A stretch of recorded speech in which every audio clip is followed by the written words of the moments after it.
محمد ونصلی علی رسولہ الکریم اما بعد۔ السلام علیکم ورحمۃ اللہ وبرکاتہ۔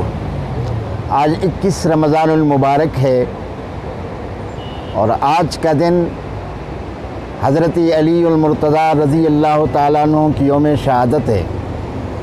21 رمضان المبارک سن 40 ہجری کو امیر المومنین خلیفہ رابع داماد رسول خسر فاروق اعظم حضرات حسنین کریمین کے بابا جان جناب علی المرتضیٰ رضی اللہ تعالیٰ عنہ کو شہید کر دیا گیا تھا۔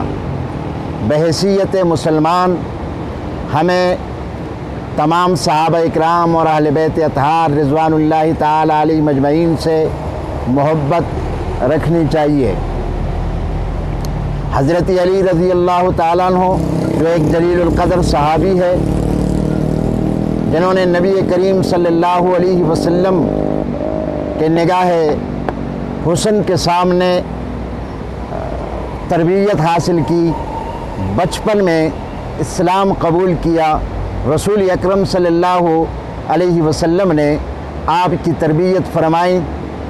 حضور کی تربیت کی وجہ سے جناب علی المرتضیٰ رضی اللہ تعالیٰ عنہ کی زندگی میں وہ نکھار آیا، وہ بلندی آئی، وہ عظمتیں اور رفتیں ملی ان کو کہ جس کے لیے شاید میرے پاس وہ الفاظ نہیں ہیں کہ میں ان کی مدح، توصیف اور تعریف میں کہہ سکوں۔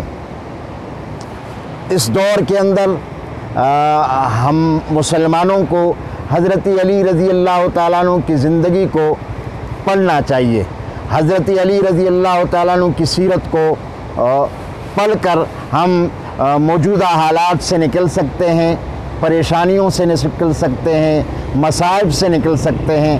عالم اسلام پہ جو کفر کی طرف سے یلغار ہیں، اس یلغار کا مقابلہ کر سکتے ہیں۔ ہم اپنی ذاتی زندگی کو اس میں نکھار لا سکتے ہیں۔ حضرت علی رضی اللہ تعالیٰ عنہ کی زندگی ہمارے لیے بہترین مشعل راہ ہے۔ حضرت علی رضی اللہ تعالیٰ عنہ کے شان میں بہت ساری آیات ہیں، نبی کریم صلی اللہ علیہ وسلم کے فرمان ہیں، حضرات صحابہ اکرام اہل بیت اطہار رضوان اللہ تعالی علیہ مجمعین کے فرامین ہیں۔ حضرت علی رضی اللہ تعالیٰ عنہ جو ایک بہادر تھے، شجاع تھے، جود و سخا کے پیکر تھے، تقوی اور طہارت کے نور مجسم تھے۔